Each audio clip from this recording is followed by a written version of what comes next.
یہ لا یستوی اصحاب النار و اصحاب الجنہ اصحاب الجنۃ هم الفائزون، جنتی اور جہنمی برابر کیسے ہو سکتے ہیں؟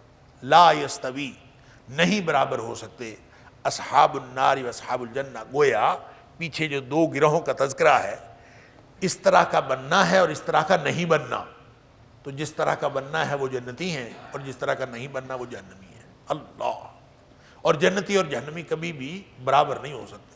برب ظاہر جو ہے ایک ہی دنیا میں رہتے ہوں، ایک ہی شہر میں، ایک ہی بستی میں رہتے ہوں، ایک طرح کی زندگی گزار رہے ہوں، لیکن ایک شخص اپنے اللہ کی خوشنودی کے لیے زندگی گزار رہا ہے، اللہ کی ناراضگی سے بچنے کے لیے زندگی گزار رہا ہے، اور دوسرا شخص اپنی من مرضی کی تکمیل کے لیے زندگی گزار رہا ہے، تو دونوں برابر کیسے ہو سکتے ہیں؟ لا یستوی اصحاب النار، اصحاب النار کون ہے؟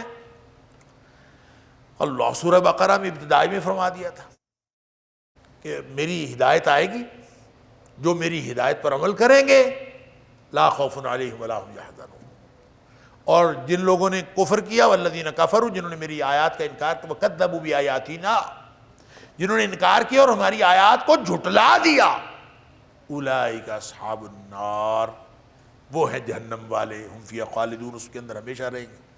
تو جہنم والے اصحاب النار جو ہے وہ ہیں جو اللہ کی آیات کو جھٹلاتے ہیں اور اللہ کا کفر کرتے ہیں، تو وہ اصحاب النار ہیں۔ تو اصحاب النار اور اصحاب الجنہ ایک جیسے کیسے ہو سکتے ہیں؟ ان کا طرز عمل دنیا میں بھی ایک جیسا نہیں ہوتا، ایک ہی جگہ رہے ہوتے ہیں، لیکن وہی کعبے کا کیا خیال ہے، پاک جگہ پہ ابو جہل نہیں رہتا تھا، ابو لہب پاک جگہ پہ نہیں رہتا تھا، نبی پاک صلی اللہ علیہ وسلم کی رشتہ داری نہیں تھی، رشتہ داری بھی تھی، پاک جگہ پہ بھی رہتے تھے، کعبہ کے سائے میں بھی رہتے تھے، حرم میں آتے جاتے بھی تھے، سب کچھ تھا، لیکن لا یستوی اصحاب النار و اصحاب الجنہ، برابر نہیں ہو سکتے، ان کی اپنی زندگی ہے، ان کی اپنی زندگی کی ترجیحات ہی مختلف، وہ کسی اور مقصد کے لیے زندگی گزارتا ہے، وہ کسی اور مقصد کے لیے زندگی گزارتا ہے۔ اصحاب الجنۃ هم الفائزون، جو جنت والے ہیں وہی کامیاب ہوں گے، اور یہ جگہ جگہ اللہ تعالیٰ نے پورے قرآن میں فرما دیا کہ جنت میں وہ جائیں گے، جنت والے وہ ہیں الذین آمنوا وعملوا الصالحات، الذین آمنوا وعملوا الصالحات، اور پورا قرآن بار بار اس بار آمنوا وعملوا الصالحات، آمنوا وعملوا الصالحات، تو یہ دو خصوصیات، ایمان ہو اپنے پورے اجزاء کے ساتھ مکمل، اور پھر نیک عمل ہو، تو وہ انشاءاللہ جنت والے ہیں، اور جنت والے اور جہنم والے برابر نہیں ہو سکتے۔ اور فمن زحزح عن النار وادخل الجنہ، جو جہنم سے بچا دیا گیا اور جنت میں داخل کر دیا گیا، فقد فاز، وہ ہے فائز، فاز کا مطلب کامیاب ہو گیا۔ اچھا، یہ فوز جس کو کہتے ہیں، یہ بھی کامیابی ہوتی ہے، فوز، فلاح بھی کامیابی ہوتی ہے اور نجات بھی کامیابی ہوتی ہے۔ تو یہ نجات، فوز اور فلاح، بعض مفسرین کا خیال یہ کہ تینوں مراحل ہیں، کامیابی کے مراحل ہیں۔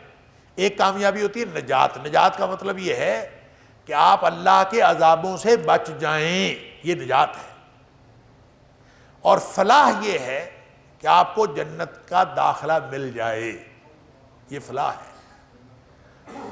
لیکن جو فوز ہے وہ گویا اس کی نجات اور فلاح دونوں مراحل کی جو تکمیل ہے وہ فوز پہ جا کے ہوتی ہے، اور یہ ہم اردو میں بھی استعمال کرتے ہیں کہ فلاں آدمی فلاں منصب پہ فائز ہو گیا، فائز ہو جانا، کہیں تعیناتی ہو جاتی ہے، ہم کہتے ہیں وہ اس منصب پر فائز ہو گیا۔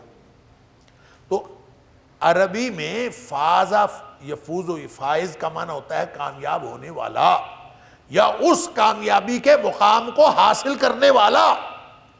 اولئک هم الفائزون، اصحاب الجنت هم الفائزون، جو مناصب پہ جا کے فائز ہوں گے، اپنے اپنے محل میں جا کے، اللہ اکبر۔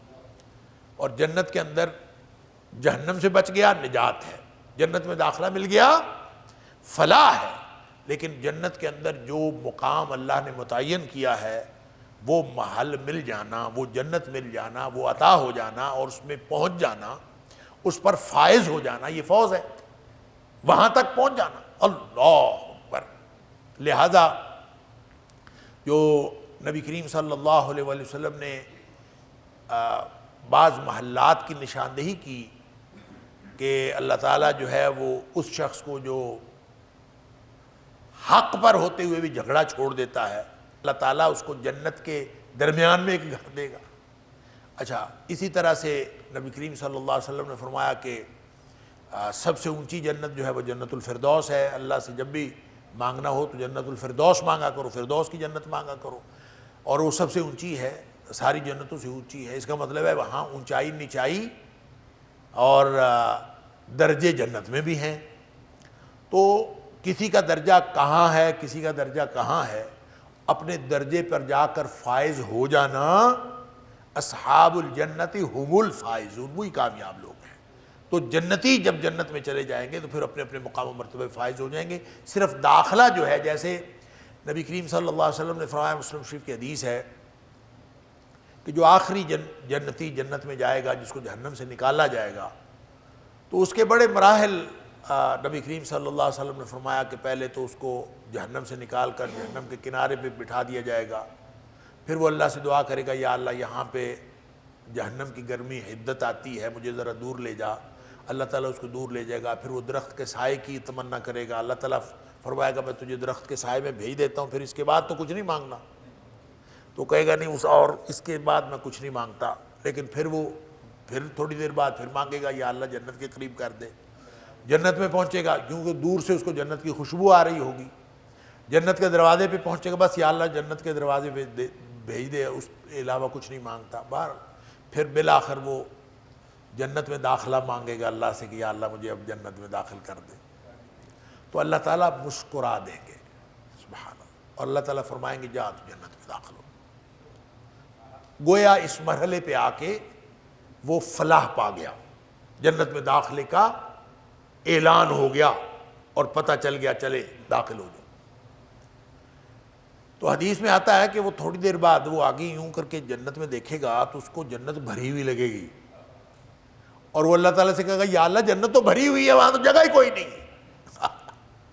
اللہ تعالیٰ فرمائیں گے تو جنت میں داخل ہو، تو جا، اور اس کو جو جنت ملے گی وہ اس دنیا سے 10 گنا بڑی جنت ہوگی۔ یہ ہے فائز ہونا، اصحاب الجنتی هم الفائزون۔ جب اپنے محل میں پہنچ گیا، اور وہ محل کتنا بڑا ہے، وہ کتنی بڑی جنت ہے، وہ اس دنیا سے 10 گنا بڑی جنت ہم یہاں تصور بھی نہیں کر سکتے۔ یہ دنیا ہی ساری مل جائے، یہ دنیا ہی ساری مل جائے تو بندہ سوچتا ہے کس کونے میں رہوں اور کس کونے میں نہ رہوں۔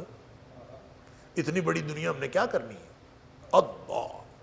لیکن جنت اس سے بھی بڑی، اور وہ ساری کی ساری ایکسیسیبل ہوگی، لوگوں کی پہنچ میں ہوگی، دنیا کی طرح نہیں ہوگا۔ وہاں کا نظام دنیا کی طرح نہیں ہے کہ آپ جو ہیں وہ کسی کونے پہ جانا چاہتے ہیں تو آپ کو طیارہ چاہیے، راکٹ چاہیے، جہاز چاہیے، اور اب جائیں گے، ٹائم لگے گا، کئی گھنٹے وہاں پہنچنے کے۔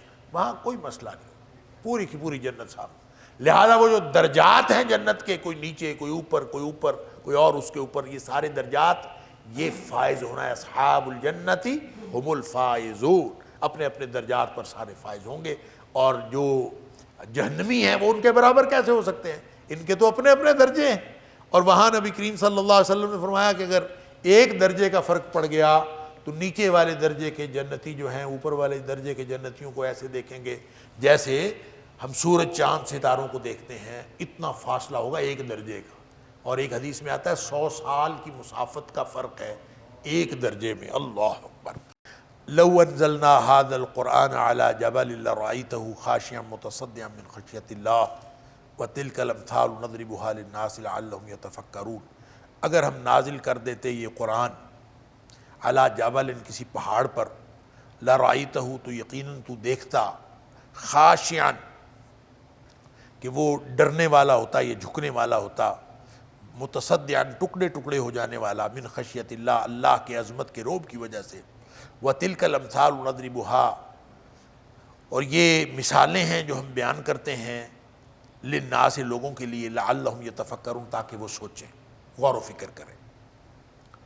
دیکھیں محاسبہ نفس کیا اتنا پرزور بیان دینے کے بعد، اور فکر آخرت کی اتنی جو ہے وہ پرتاثیر تعلیم کے بعد اللہ کریم نے اس حقیقت کو بیان کیا ہے کہ جن لوگوں کے دل میں ذرا سی بھی نرمی ہے نا، یہ ہو نہیں سکتا کہ اس قدر زوردار انداز میں آخرت کی فکر دلائی گئی ہو اور کسی شخص کو پھر بھی آخرت کی فکر نہ ہو، اور وہ یہ سننے کے بعد بھی وہ اسی طرح کی زندگی گزارتا پھرے، یہ ہو نہیں سکتا۔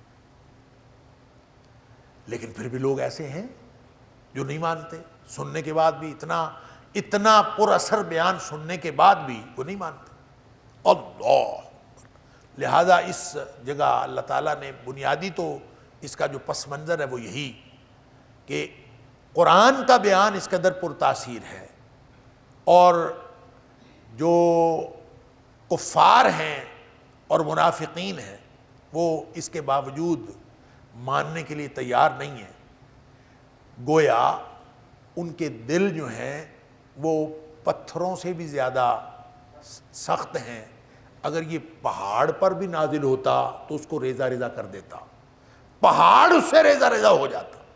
تو گویا اس میں بنیادی طور پر تو کفار کو جھنجھوڑا گیا ہے، لیکن اس میں اصل میں قرآن کی عظمت بیان کی گئی ہے۔ یہ قرآن کی عظمت کا بیان ہے کہ لو انزلنا ھذا القرآن، قرآن اتنی بڑی نعمت ہے اور اتنی بڑی کتاب ہے اور اتنی پر اثر کتاب ہے کہ اس سے پتھر بھی ریزہ ریزہ ہو جاتے۔ اگر ہم اس کو کسی پہاڑ پر نازل کرتے تو ختم ہو جاتے۔ جیسے سورہ بقرہ کے اندر فرمایا کہ جب ان کو دکھایا گیا معجزہ کہ ایک شخص زندہ ہو گیا، اور زندہ ہونے کے بعد موسیٰ علیہ السلام نے فرمایا کہ گائے ذبح کرو، گائے ذبح کی گئی، اس کے اندر ان کی ہٹ دھرمیاں اور کٹ حجتیاں وہ الگ تفصیل ہے اس کی، تو بالآخر گائے ذبح کی گئی اور اس کا گوشت کا ایک ٹکڑا اس کو مارا گیا، وہ زندہ ہو گیا، اس نے اپنے قاتل کا نام بتایا۔ کتنی بڑی بات ہے۔ اس کے بعد چاہیے تو یہ تھا کہ لوگوں کے دل نرم ہو جاتے، اللہ اکبر، لیکن وہ بجائے نرم ہونے کے اللہ تعالیٰ فرماتا ہے ثم قست قلوبکم، پھر تمہارے دل جو ہیں وہ سخت ہو گئے، فہی کالحجارہ او اشد قسوہ، اب وہ پتھروں کی طرح ہو گئے بلکہ اس سے بھی زیادہ سخت ہو گئے۔ پھر اللہ تعالیٰ نے فرمایا کہ پتھر بھی کچھ نہ کچھ سینسیشن رکھتے ہیں، پتھروں کے اندر بھی احساس ہے، لیکن کافروں کے دلوں میں وہ احساس نہیں ہوتا۔ اللہ، پتھروں کے دلوں میں کیا احساس ہے؟ اللہ تعالیٰ نے فرمایا بعض پتھر اللہ کی خشیت سے، اللہ کے عظمت کے رعب کی وجہ سے گر پڑتے، بعض پتھر ایسے جن میں سے پانی نکل آتا۔ اللہ اکبر، یہ بھی ایک احساس کی علامت ہے۔ اور سورہ احزاب میں فرمایا کہ ہم یہ امانت زمین و آسمان اور پہاڑوں پہ ہم نے پیش کی، لیکن وہ ڈر گئے، انہوں نے کہا ہم نے تو نہیں لینی۔ یعنی وہ امانت کیا تھی؟ وہ قرآن تھا۔ اور یہاں اللہ تعالیٰ فرماتا ہے لو انزلنا ھذا القرآن علی جبل لرأیتہ خاشعا متصدعا، تو یہ گویا قرآن کی یہ عظمت ہے کہ قرآن اگر پہاڑوں پر بھی نازل ہوتا نا، پہاڑ پر بھی، تو پہاڑ اللہ کی وحی کا تحمل نہ کر سکتا۔ وحی الہی اتنی بڑی ذمہ داری ہے کہ یہ اس کا قرآن اتنی عظمت والی کتاب ہے کہ اس کا تحمل پہاڑ بھی نہ کر سکتے۔ خاشعاً کا مطلب ہوتا ہے جھکا ہوا ہونا، ڈر کی وجہ سے جھکا ہوا ہونا۔ کہ ہم نے خشوع و خضوع نہیں استعمال کرتے، نماز میں خشوع و خضوع ہونا چاہیے، کیا دل میں عاجزی ہو، دل ڈرے ہوئے ہو اور ظاہری طور پر انسان جھکا ہوا ہو، یہ خشوع ہے۔ ساری صلاحیتیں، سارے احساسات جھکے ہوئے ہوں ڈر کی وجہ سے۔ خاشعاً تو پہلا تو ڈر ہے۔ متصدعاً کا مطلب ہے ٹکڑے ٹکڑے ہو جانا، ریزہ ریزہ ہو جانا، یعنی پہاڑ اپنا وجود برقرار نہ رکھ سکتا اگر اس کے اوپر ہم قرآن نازل کر دیتے۔ اللہ اکبر، یعنی قرآن کی ایک طرف تاثیر کا بیان ہے، ایک طرف قرآن کی عظمت کا بیان ہے کہ قرآن اگر دنیا کائنات میں کوئی ایسا وجود موجود نہیں ہے، سخت سے سخت وجود پہاڑی ہے نا، تو پہاڑ پر بھی اگر یہ نازل ہوتا تو وہ ریزہ ریزہ ہو جاتا۔ تو کہاں یہ نازل ہوا ہے جو ریزہ ریزہ نہیں ہوا؟ وہ نبی اکرم صلی اللہ علیہ وآلہ وسلم کا قلب اطہر ہے، آپ کا دل مبارک ہے جس پہ یہ قرآن نازل ہوا، اور نبی کریم صلی اللہ علیہ وآلہ وسلم کا قلب، آپ کا دل مبارک ہی وہ جگہ ہے جس نے وحی الہی کا تحمل کیا، وگرنہ کسی اور کے پاس یہ کرنے کی ہمت اور جرت ہی نہیں تھی کائنات میں۔ اللہ اکبر۔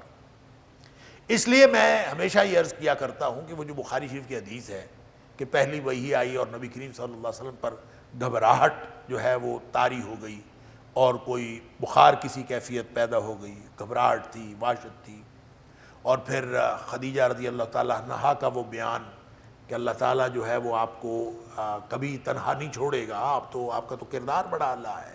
پھر ورقہ بن نوفل کے پاس لے گئی، اور بعض لوگوں کو بڑی عجیب یہ بیماری ہے، اللہ تعالیٰ معاف فرمائے، کہ جو حدیث ان کے اپنے دماغ میں فٹ نہیں بیٹھتی نا، یا ان کے اپنے نظام فکر کے آگے رکاوٹ بن رہی ہوتی ہے، وہ اس کے وجود کا انکار کر دیتے ہیں۔ اور بخاری شریف کی حدیث ہے اور صحیح ترین حدیث ہے، لیکن بعض لوگ ایسے ہیں کہ ان کے چونکہ نظام فکر میں یہ حدیث فٹ نہیں بیٹھتی، لہذا انہوں نے اس کا ویسے ہی انکار کر دیا۔ وہ کہتے ہیں یہ کیسے ممکن ہے کہ نبی کریم صلی اللہ علیہ وسلم جن پر وحی آنی تھی ان کو نبی بنایا گیا ہے، اور وہ ان کو گھبراہٹ ہو، پریشانی ہو، یہ کیسے ممکن ہے، اور ان کو تسلی کوئی اور دے رہا ہو؟ تو یہ تو عجیب و غریب بات۔ اللہ اکبر۔ وہ اگر اس آیت کو پڑھ لینا تو ان کو اس حدیث کی سمجھ آ جائے۔ اللہ تعالیٰ فرماتا ہے کہ لو انزلنا ھذا القرآن علی جبل، اگر یہ کسی پہاڑ پر بھی نازل ہوتی، اگر یہ قرآن کسی پہاڑ پر بھی نازل ہوتا، لرأیتہ، لتو لازماً دیکھتا، یعنی امکانی نتیجہ نہیں ہے، لازمی نتیجہ ہے، لرأیتہ، تو لازمی دیکھتا، خاشعا متصدعا من خشیت اللہ، وہ اللہ کی عظمت کا رعب برداشت نہ کر سکتا۔ وہ اللہ کی عظمت کے رعب کی خشیت جو ہوتی ہے، خشیت کا مطلب خوف نہیں ہوتا، عظمت کا رعب ہوتا ہے، میں پہلے بات کر چکا ہوں۔ تو عظمت کے رعب کی وجہ سے وہ ٹکڑے ٹکڑے ہو جاتا، ریزہ ریزہ ہو جاتا، پہاڑ اپنا وجود برقرار نہ رکھ سکتا۔ نبی اکرم صلی اللہ علیہ وسلم پر قرآن نازل ہوا تو نبی کریم صلی اللہ علیہ وسلم نے وجود برقرار رکھا۔ یہ صرف نبی پاک صلی اللہ علیہ وسلم کا قلب اطہر ہی تھا جو قرآن کا تحمل کر سکتا تھا۔ ذرا سی کپ کپی طاری ہوئی نا، ذرا سی گھبراہٹی ہوئی، کوئی وہ کتاب جس کے نازل ہونے سے پہاڑ اپنا وجود کھو دیتا، نبی پاک صلی اللہ علیہ وآلہ وسلم اپنے وجود پر قائم رہے۔ یہ حدیث تو نبی پاک صلی اللہ علیہ وسلم کی عظمت کا بیان ہے۔ آپ نے نبی پاک صلی اللہ علیہ وسلم کی تنقید سمجھ لی، یہ نبی اکرم صلی اللہ علیہ وسلم کی عظمت کا بیان ہے کہ قرآن کا تحمل کوئی اور کر سکتا ہی نہ، صرف نبی پاک صلی اللہ علیہ وسلم کا قلب اطہر کر سکتا تھا۔ تو پہلی وحی آئی تو نبی پاک صلی اللہ علیہ وسلم کو تھوڑی سی گھبراہٹ تو ہوئی تھی، اور کیا ہوا تھا؟ کچھ بھی نہیں ہوا۔ پہاڑ پر بھی نازل ہوتا تو وہ ریزہ ریزہ ہو چکا ہوتا۔ تو جو وجود برقرار رکھ پایا وہ ذات نبی اکرم صلی اللہ علیہ وسلم کی تھی، اس کے علاوہ کوئی وجود تھا ہی نہیں۔ سبحان اللہ۔ تو اس میں نبی پاک صلی اللہ علیہ وسلم کی عظمت کا بیان بھی ہے اور قرآن کی عظمت کا بیان بھی ہے۔ تو اللہ کی عظمت کا رعب، اللہ کا قرآن گویا اس قدر پر تاثیر کی طرح، میں نے عرض کیا دونوں باتیں ہیں، ایک طرف یہ قرآن کی عظمت کا بیان ہے، ایک طرف اس کی تاثیر کا بیان ہے کہ جو کفار ہیں وہ اس کو نہیں مانتے، پہاڑ ریزہ ریزہ ہو جاتا، ان کے دل جو ہے ٹس سے مس نہیں ہوتے، قرآن سنتے ہیں، سننے کے بعد کچھ بھی نہیں ہوتا ہے۔ اور جن کو قرآن سننے کے بعد کچھ نہیں ہوتا، اس کی وجہ کیا؟ اس کی وجہ یہ ہے کہ ان کے دل و دماغ میں اللہ کی عظمت کا رعب نہیں ہوتا، ان کے سامنے دنیا کی عظمت کا رعب ہوتا ہے، دنیا کی چیزوں کو وہ عظیم سمجھتے ہیں، اور دنیا کی شخصیات کی عظمت کا رعب ہوتا ہے۔ اللہ اور اس کے رسول صلی اللہ علیہ وسلم کی عظمت کا رعب جس کے دل میں ہوگا، یہ ہو نہیں سکتا کہ اس کا دل جو ہے وہ اس سے متاثر نہ ہو اور اس تاثیر کو قبول نہ کرے، یہ ممکن نہیں۔ جس میں فرمایا کہ تقشعر منہ جلود الذین یخشون ربہم،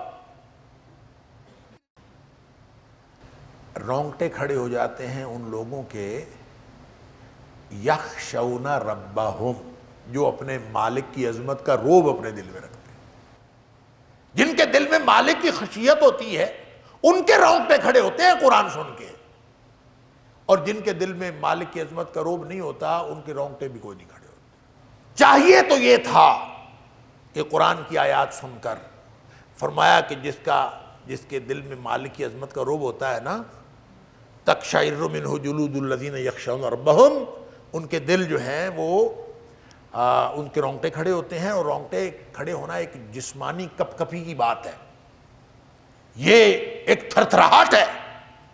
ثم تلین جلودہم وقلوبہم الی ذکر اللہ، یہ جو تھرتھلی مچتی ہے نا ایک دم جسم میں، یہ پھر اس کو اللہ کی یاد کی طرف جھکا دیتی ہے، ظاہر کو بھی اور باطن کو۔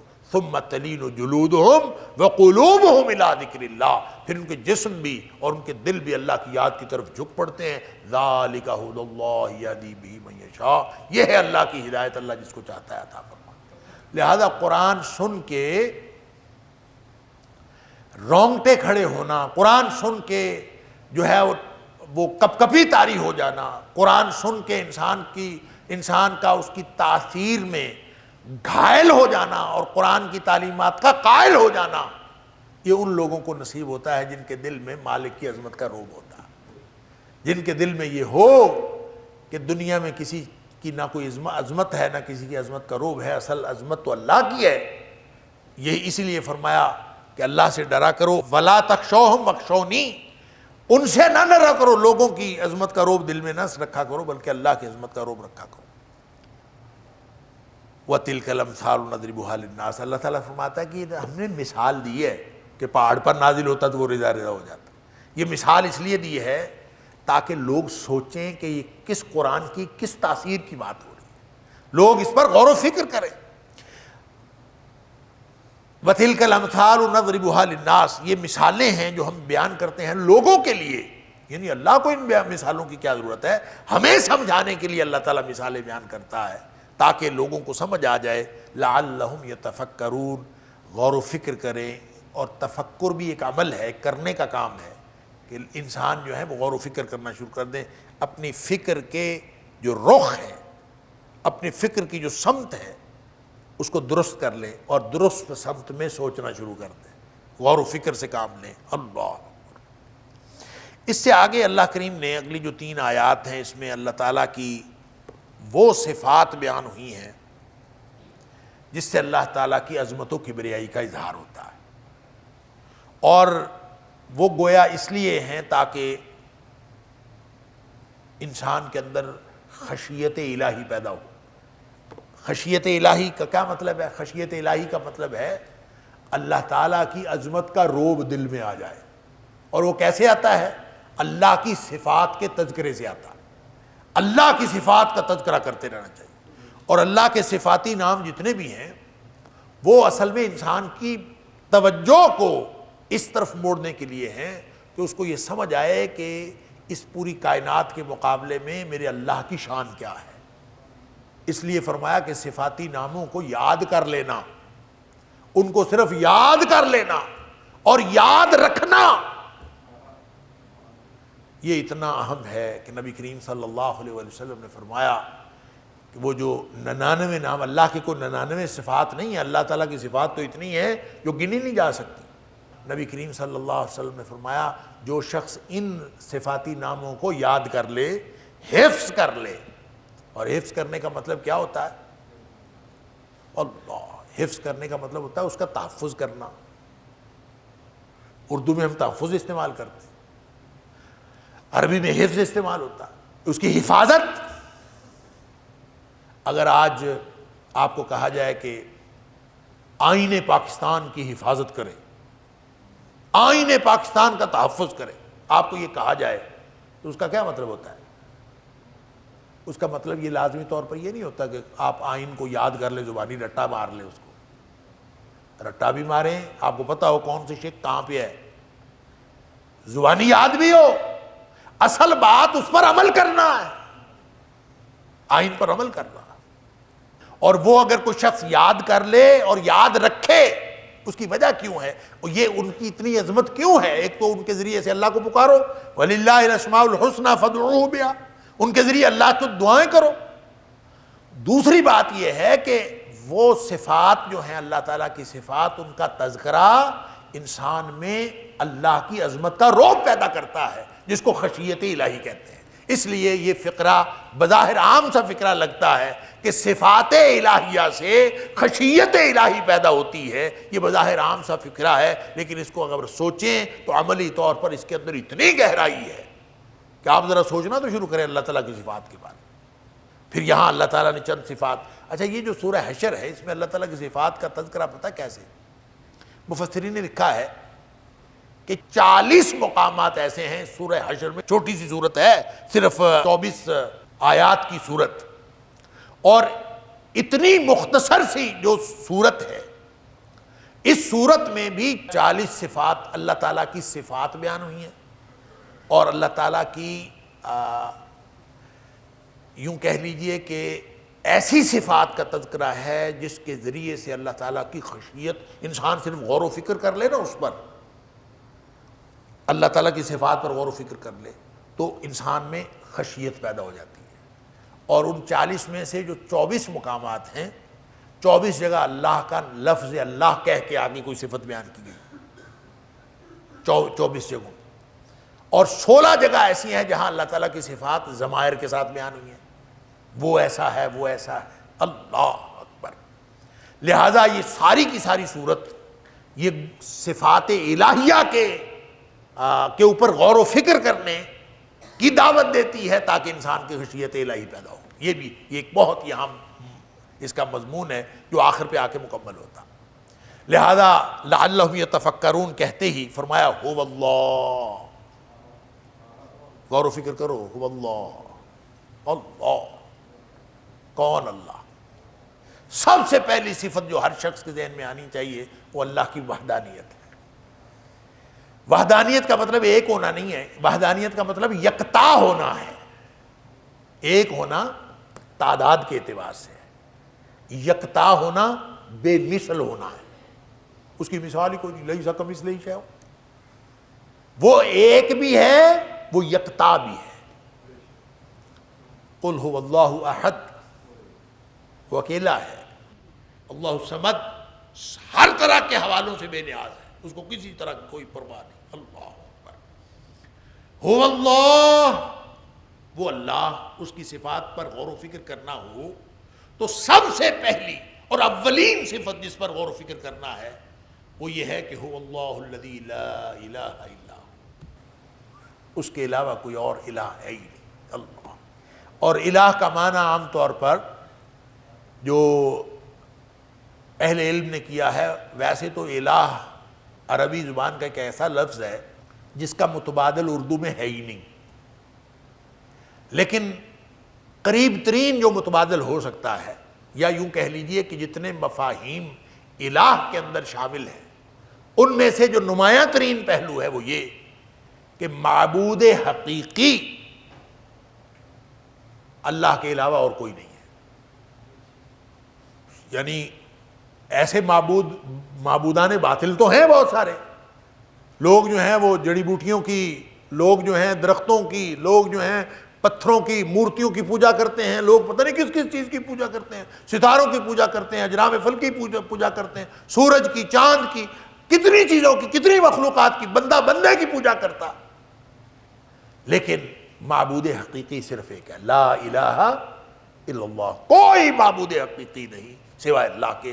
اور ویسے تو الہ کے اندر میں نے عرض کیا بہت سارے معنی شامل ہیں، کسی کے پاس طاقت نہیں سوائے اللہ کے، کسی کے پاس کوئی عبادت کے لائق نہیں سوائے اللہ کے، کوئی دیکھنے والا نہیں سوائے اللہ کے، کوئی سننے والا نہیں سوائے اللہ کے۔ آپ جتنی صفات کا ذکر کرتے جائیں ساری الہ میں شامل ہے، ایک ہمہ مقتدر، ایک تمام خوبیوں کی جامع ہستی ہے جو الہ ہو سکتی ہے۔ لہذا وہ اپنے الہ ہونے کے اعتبار سے اور معبود حقیقی ہونے کے اعتبار سے وہ اکیلا ہے۔ هو اللہ، اللہ اس کا ذاتی نام ہے، هو اللہ، وہ اللہ کون ہے؟ لا الہ الا ہو، اللہ اکبر۔ یہ جو اللہ تعالیٰ کی توحید، اللہ تعالیٰ کی وحدانیت کی جو صفت ہے، یہ سب سے پہلے آپ سوچتے جائیں وہ اکیلا ہے، اکیلا ہے، اس کا کوئی رشتہ نہیں، کوئی اوپر رشتہ نہیں، کوئی نیچے رشتہ نہیں، کوئی برابر رشتہ نہیں، پرواہ اس کو کسی کی نہیں۔ اور اکیلا آدمی کیسے رہ سکتا ہے؟ ذرا سوچیں تو، آپ اکیلے رہ سکتے ہیں کہیں؟ آپ اکیلے ہوں کہیں کسی دنیا میں، کسی گھر میں ہی اکیلے ہوں، کبھی رہ ہی نہیں سکتا کوئی شخص. کیوں؟ انسان احتیاجات کا مارا ہے، محتاج ہے، جگہ جگہ پہ قدم قدم پہ محتاج ہے. اور جو اکیلا مالک و خالق ہے نا، جب اس کے اکیلے ہونے کا اور یکتا ہونے کا تصور ذہن میں واضح ہو جائے تو پتہ چل جائے گا کہ وہ ہر طرح کی احتیاج سے مبرہ ہے. اس کو کسی کی کوئی احتیاج نہیں، کوئی کسی کی پرواہ نہیں. وہ اکیلا ہے، اس کو ضرورت ہی کوئی نہیں کسی کی، وہ کسی کی بھی کوئی احتیاج نہیں رکھتا. اللہ، اس لیے وحدانیت پر آپ جتنا غور و فکر کرتے جائیں گے اللہ تعالیٰ کی عظمت کا روب آپ کے دل میں آتا جائے گا، اور وہ اس کو کہتے ہیں خشیت الہی. اس لیے یہ فقرہ آپ ذہن میں رکھیں کہ صفات الہیہ پر غور و فکر کرنے سے خشیت الہی پیدا ہوتی ہے. اور وہ کیسے، آپ غور و فکر کر کے دیکھ لیں، آپ کو سمجھ آ جائے گی، آپ کو اللہ کی عظمت کا روب آتا جائے گا. ان هذا القرآن يهدي للتي هي اقوم ويبشر المؤمنين الذين يعملون الصالحات ان لهم اجرا كبيرا.